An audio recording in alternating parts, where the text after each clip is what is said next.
Hello and welcome to the Capital Conversation with me, Michael Hayman.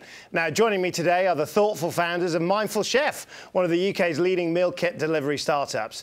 Giles Humphries and Myles launched Mindful Chef in 2015 after a fishing trip gone right led them to think more carefully about the importance of fresh food and where it comes from. Certainly not the one that got away. Now, welcome to the show, guys, and a real pleasure to have you on. Introduce us to the business. I think we talked in the interval about Giles, you were going to tell us about Mindful Chef. So thank you very much for having us. So Giles and myself were actually old school friends, grew up in Devon, so we're always surrounded by amazing, fabulous produce. And we'd actually left school, gone away, done some different things, and then we came back in the summer of 2014 to Lympstone, a little fishing village.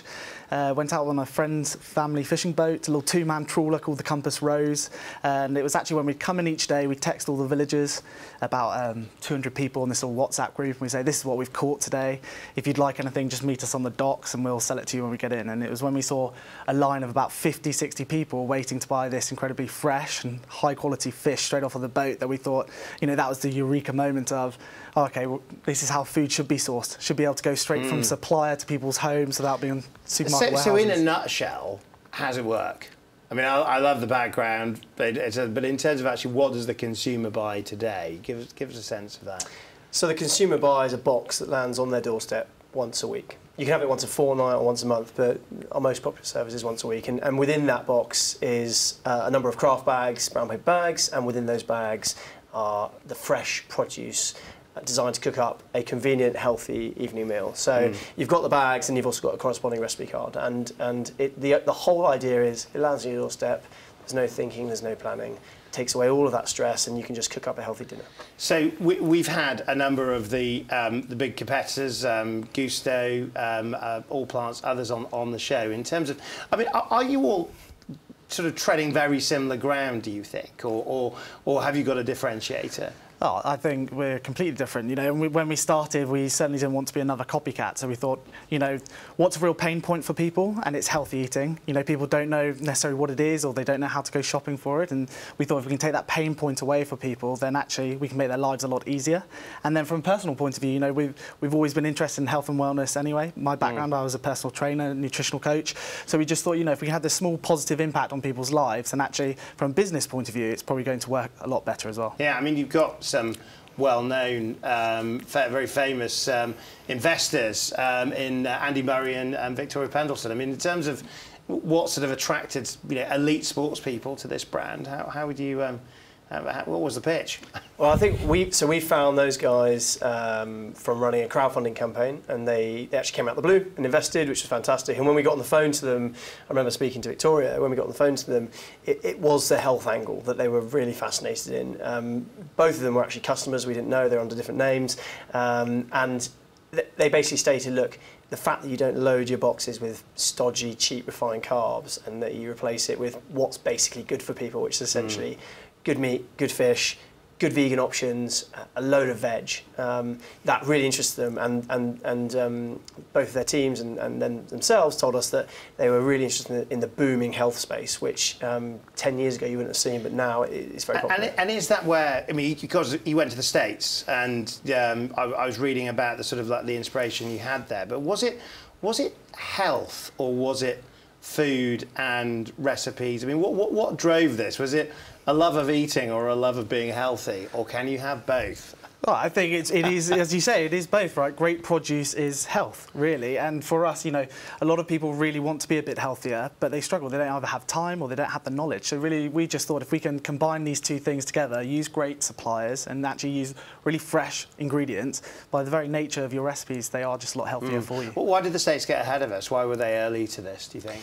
I think the US, often London will follow in the footsteps of the States. They pioneer certain... There's lots of technologists frothing at there's a lot of bit watching this now, saying, there's we're ahead. Exactly, there's a lot of money out there as well in terms of investment capital. But certainly over here, you know, we see this booming health and wellness trend, and yes, it happened over there a few years before, but I think London's catching up pretty quickly. Now, in terms of what you both bring to the party. There's a marketing background, the personal training and nutritional coach side. In terms of actually what happens when you bring that recipe together, how do you both approach the business differently? Give us a sense of how the double act works. I suppose it's changing a lot as the business grows as well. But you know, for the first couple of years, it was very much everyone did everything, whether it be operations, you know, to creating recipes, to actually marketing, and then customer service. Now our roles are split slightly more. So Giles is looking predominantly after growth marketing, and I myself look after more of the community side. So, right. And I mean, you were at school together. Yeah. So this has been a friendship and now a business partnership that's endured. The friendship's still there, so it's I mean, how does that work? I mean, a lot of people become friends through business. What happens when you do it the other way around? I think there are a lot of positives. You know, we chat to a lot of entrepreneurs and startups, and actually find founders going, "Oh, I just have no one to speak to." And often we say, "Well, it's great because there's always somebody for you to bounce questions, ideas off of, or actually, if you are feeling a bit down, there's always somebody to help pick you up as well." Now, sorry, go on. I was just going to say, complementary skill sets work really well as well. I've met tons of founders from the same background, you know, both ex-financiers, etc. And often you'll see a little bit of butting of heads, or it won't quite work because you're both bringing the same skills, whereas with us, we're coming from completely different backgrounds. So I think it works really well, and actually scaling the team as well. You can look at areas to bring in people who complement you.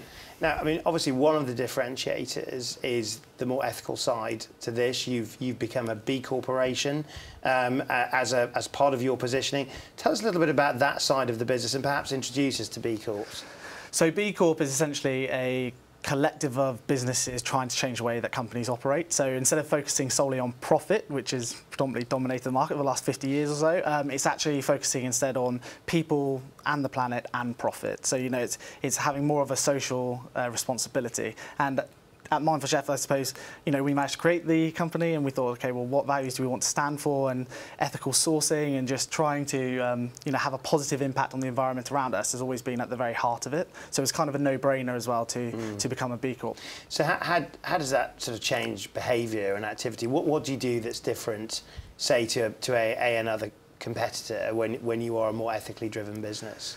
Well, I think for a start, it's the suppliers we use. So, you know, we're the only company that's 100% free-range chicken, 100% grass-fed beef. So when we say we are using the very best suppliers in Britain, we really are. Right. So the supply chain matters. Supply chain is integral. In terms of geography as well, we're the only guys in the UK. No other supplier in our space refuses to use meat and fish from outside the UK. So we've said absolutely, we will not use meat and fish from outside the UK. Okay, so I'm thinking about the ingredients. We've got supply chain, air miles, or sort of impact on the environment. Impact on the environment. And do you measure all of this? I mean, do you know how you're making progress? Yeah, I mean, as part of B Corp, you know, you have to recertify every 3 years. It's an extremely stringent process. I think it takes on average about 3 years to pass the certification as well. For us, it was just under a year. So you have to track all of these things, from, you know, the food miles that's travelling right down to what gas and electricity are you using within your office. And I think that the great thing about B Corp is lots of businesses can say things and often get away with it, but B Corp is the validation, and it is almost the stamp that says, no, this business has been checked out thoroughly. In our case, it was they come to the office and check out whether we have cycle racks outside for the staff, or whether our lights are energy efficient, etc. It is not just you're saying we're doing right. good. You're actually, it's not just the product. I mean, there's something here about the culture as well. So, and if you were to think about or explain the culture for your business, I mean, what is it like? What happens when you're in a business that's trying to change the world, change the way that we eat? I mean, how does that sort of impact the culture of the people that work with you? Well, I suppose we operate in a really interesting space, right? So you're changing the way that people eat. So online groceries are just slowly increasing every single year. And then we're in the health and wellness sector as well, so which is booming. So actually, it's really good because we get to attract, you know, some of the best talent. And, you know, so I suppose the culture, really, people want to come and work for Mindful Chef because of things like the B Corp, because of the Humphries too, because of, you know, there's no food wastage with the recipe boxes.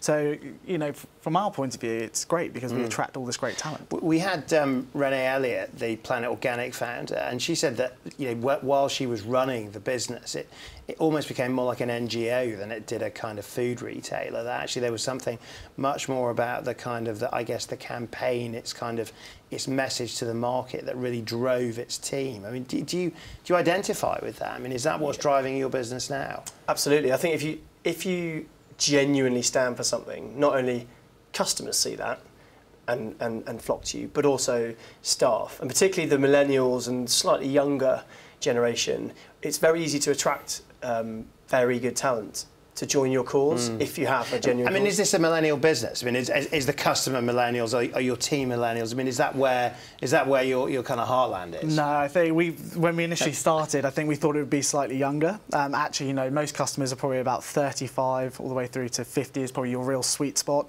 either with very young families or families that have children that have left home.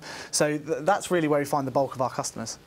Right, we're going to leave it there because we're going to talk about your customers when we come back. And when we do, we're going to discuss not only that, but how Giles and Myles plan to change the culture of food in the UK. We'll be right back.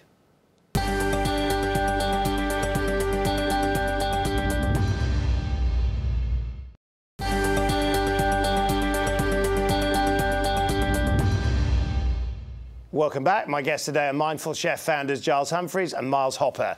Now, guys, before the break, we were talking about the customer and what attracts them to the business. But one of the big differentiators is that you're operating a one-for-one charity model. Tell us more and tell us how that sort of feeds into the food poverty agenda. Yeah, so it's just something that we noticed and then we just wanted to get involved with. So it's with a partner called One Feeds Two, and so for every meal our customers buy, we donate a school meal to a child living in poverty. So actually at the moment all of our meals go to children in Malawi, and we're approaching 2 million meals donated now, which is fantastic and a great thing for all our customers to be involved in. So every single meal? Every single meal donated to a school child in poverty. I mean, that's a big commitment, right, in terms of the business. I mean, in terms of how your sort of investors and others see, I mean, is that part of what they're buying into, that you can be the change, you can make the difference? I think so, yeah. I mean, look, if we could encourage more and more companies to get involved in these sorts of projects, then the world would be a far better place. And, you know, actually, Giles and I went to Malawi earlier this year. We saw the projects in action. And, you know, if they weren't in place, then it literally is, you know, these children might not have a meal for the day. Do other things happen around them in terms of addressing the issue of food poverty? I mean, are you working with other businesses or other sort of actors in terms of actually how you address the issue on the ground? So at a lot of the schools and the nurseries, where predominantly because it's school children, all of these projects are happening, they do have things like hygiene projects and teaching children what good hygiene is and all of these other sort of things that they need in their daily lives. For us right now, it is focusing solely on the food. You know, we're a food company, and it is the sort of most important thing for these children to encourage attendance and to make sure that actually they have good health. Yeah, I mean, but Giles, I mean, on this, I mean, that's a great cause to be involved with, but a lot of people point to your own pricing as being something that makes, well, you can afford to do that because you're charging quite a lot of money for the product. I mean, how would you answer that?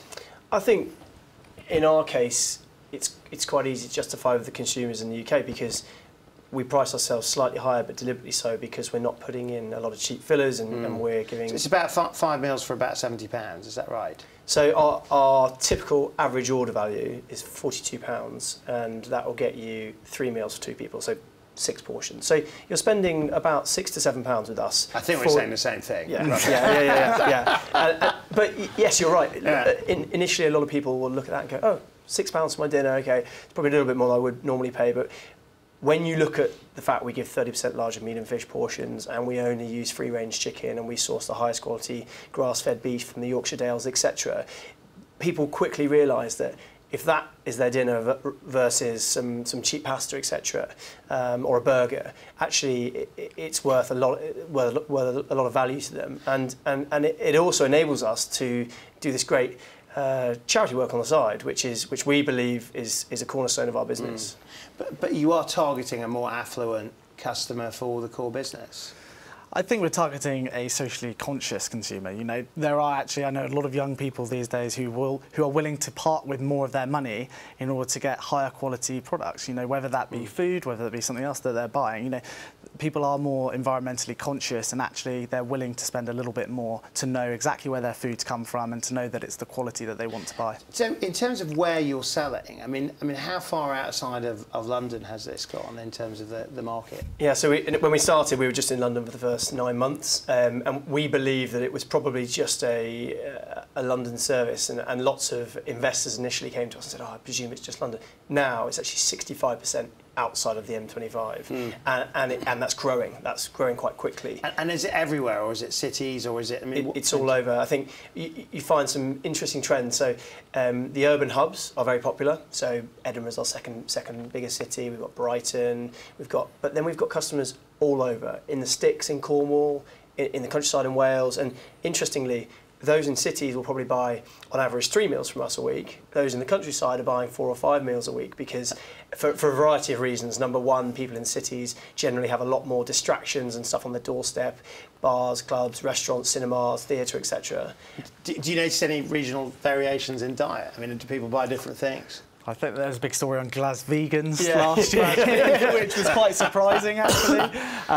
But no, the real sort of shift we found is actually more and more consumers, once we sort of introduced the plant-based meals, you actually saw a lot of consumers who were just buying meat and fish actually start ordering 1 or 2 plant-based meals every single week as well, because it's an easy way for them to actually eat really delicious, healthy versions. I mean, I suppose the discomfort with some of this is that, I mean, it's a good thing you're doing, it's a healthier environment if you can afford it, but there is, alongside this, you know, especially in a lot of the big cities and around the UK, there's an obesity epidemic, there's all of the issues to do with big food. I mean, in terms of, does a business like yours have some responsibility here, or is it the fact that, well, actually, we serve a market, we're doing good things, and that's enough? I think we want to take on some of the responsibility, actually. You know, we put all of our recipes online for free, so anyone can view them and use them. We actually go across the country, whether it be in shows or at schools, you know, actually giving cooking demonstrations and actually educating people on what healthy eating looks like and how they can do it at home. You know, they don't necessarily have to purchase a recipe box in order to go and recreate one of the recipes. So, you know, yes, I think there are lots of epidemics and there's lots of ways for Mindful Chef to actually get involved. I mean, a number of the supermarkets, Giles, are looking at this sort of model. Morrison's, Waitrose have launched their own box services. I mean, is that flattery in terms of having a very similar product, or do you see that as a threat? I would welcome all the supermarkets into this space, because at the moment penetration is so low. It's below 7%. So groceries, not just recipe boxes, but groceries online at the moment in the UK are below 7%. So it's almost remarkable in that if you think of, we do a lot of school talks, as Myles mentioned, we've got quite a lot of connections there, and we do a lot of school talks the whole time. And when you go into schools, you see kids up to the age of 18 glued to smartphones just the whole time. So it's remarkable to think that in 5-10 years' time, when they're adults in the working world, 93% of them will be doing their grocery shopping offline. It just won't be happening. So we're in this space which is growing very nicely. But if the big guys, the big supermarkets entered this space, of which, as you say, some of them have already in various degrees and various iterations, I think it'd be phenomenal for the category, because it will just increase awareness. There's guys like us who are, if you consider, we've been on this exciting journey, but we're very small compared to the big guys. So the category awareness needs a big boost, and that would only serve to help us. But when you see how big this business could go, it's a growing part of the retail environment. I mean, restaurants are I mean, you're the sort of business that restaurants don't like, because actually you're keeping people out of restaurants because they're eating at home. I mean, in terms of where you think you could take this business, what's the plan? What's the goal? Well, I think it's to educate as many people as possible about healthy eating, and actually just get people back into the sort of joy of cooking. You know, we shouldn't be constantly eating out or constantly ordering, you know, through our apps on our phone to get food delivered. Actually, it's a shared experience that you should enjoy. You know, the sensations of cooking food and then sharing your finished product with your family. You know, that's something that we can all sit around a table and talk about. But do you need a box to do that? I mean, I was reading about a dating app called Hinge that sort of sees that its ultimate idea is to make itself deleted by users. I mean, ultimately, do we need boxes to do what you're saying? I mean, isn't this about people just getting off their phones, going out to the local grocers or the fishmongers or whatever? I mean, is there part of this which makes you think, well, our job will be done when we're not needed? Well, I think society is changing massively. So, and you look at the parallel from our parents' generation would finish work. It would be the kind of 9 to 6. But when you got home, you physically couldn't be contacted. As in, mobile phones didn't exist, the internet didn't exist. So you had no option but to have your family time and your time around the dinner table. That's changing massively, and people are just naturally glued to their technology. So therefore, but not everybody's comfortable with that. I mean, to your mindful positioning. I mean, a lot of people feel that that's an unsustainable relationship with technology, and that things will change. I suppose the question is, change into what? Well, I think on that note, it's quite interesting. We get a lot of reviews on sites like Trustpilot, and lots of people say the same thing. They say, that 30 minutes that you provide me in the evening, I accept that I'm really busy, incredibly busy all day, but the fact that the cognitive load is reduced in terms of I don't need to think, plan, shop, it just arrives and I know it's got the healthy stamp. That's one element, but the other element is just people often write, I put my phone down, often upside down so I can't see the screen, and that 30 minutes, 20 minutes in the evening that I have preparing the meal and then sitting down with my family allows me to mentally switch off and unwind. I think that's an incredibly powerful time to just be able to relax a little bit. Now, you were chosen as one of the businesses for the Mayor's London International Business Programme as a real emblem of what great London businesses are about. I mean, do you still think it's a great time to be an entrepreneur, to be growing a business in London? Yeah, I know it's incredibly exciting for us. We've grown over 100% each year. It's only getting bigger. I think there's lots of opportunity out there.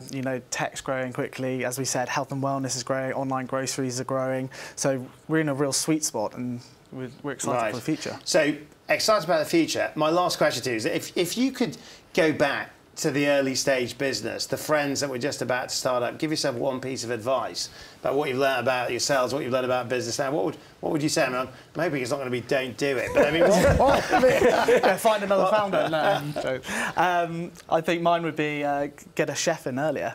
We started the business and we thought, how difficult will it be to come up with a few recipes? And then we very quickly realised actually, it is a real skill. So it would be get a chef in earlier who can help you sort of accelerate the business. Giles, last word to you. Solve a real pain point.